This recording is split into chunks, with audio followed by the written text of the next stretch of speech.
I've got lamb's quarters and amaranth together, and they taste fine together. Okay, but it's so easy to pick a large quantity of this when you're in the right place at the right time. You probably will find good quantities of it as we go. For my next trick, I'm going to show you how you can make use of stinging nettle. Stinging nettle is... Don't pick without gloves on. Huh? Yeah. Now, what about picking without gloves? Don't pick without gloves. Don't pick without gloves. Some people claim they know just how to pick it and they don't get stung. Power to them. I'm not one of them. I'm not one of them either. It's gone to seed. So these plants are too old for me to be interested in foraging either for edible greens, which they are, or for tea. You know, you can dry the leaves for tea. But let me just tell you about stinging nettle.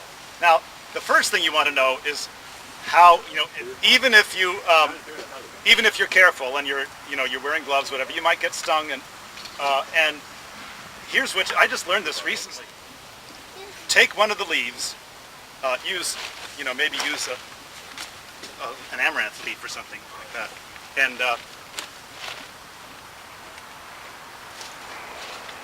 crush it like this. And just by crushing it, you're rendering it harmless. Okay. Now, why would I do this? Here I'm dealing with this. I've been stung by a stinging nettle. Why would I do this? You're gonna rub it on. Are you gonna eat it? That's the antidote to eat it. Chew it. Chew it. Macerate it. And then you macerate it, and then you put it on the sting. Is that cool or what? That the stinging nettle is going to relieve the stinging nettle sting. Oh. Stinging nettle. Beth, tell us about stinging nettles. Well, again, it comes up in the spring.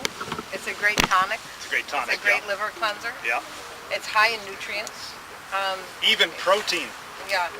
Is that phenomenal? phenomenal? And if you follow Susan Wood at all, the herbalist. Weed.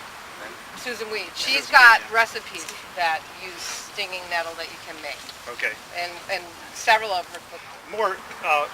More to say about stinging nettle. The tea is just wonderful. I mean, it tastes great. It's not only medicinal, it tastes great.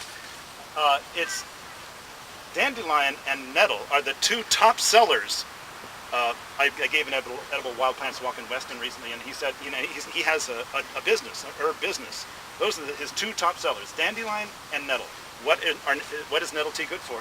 One of the things is allergies. Okay, and it's been proven that it helps people with allergies to deal with their, these symptoms of allergies are lessened. So yeah, pull it up and tell me about it. So this is lamb's quarters. One of the identifying characteristics of it is in the leaf. It looks like a goose foot, which is one of the other names of it. And one of the other characteristics of it was the powdery white stuff on the leaves that rubs right off. And you can eat it raw, or you can use it as a cooked green.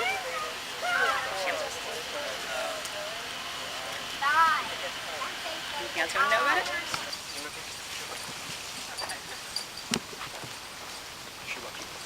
But I want to show you something else.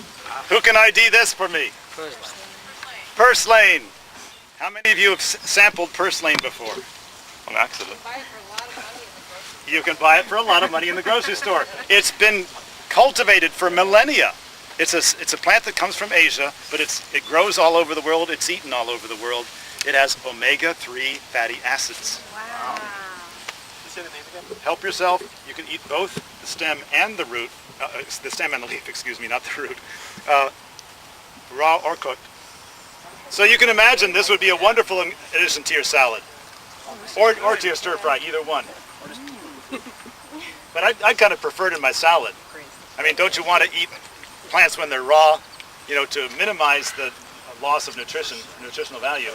And if they taste that good raw, why even cook them?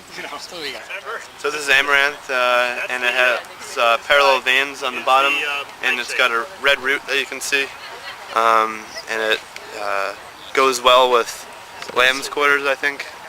Very healthy. And by the way, there are how do you eat it? I think you can eat it by itself, but you can also steam it with a very small amount of water. Not too much, otherwise you'll leach too many of the nutrients out, or you can just drink the water. But apparently it's everywhere on an organic farm. It's very pleasant. I stuff it in the newspaper box shoots, but Thanks, John. they don't always. It doesn't stay. They blow away. I think most folks.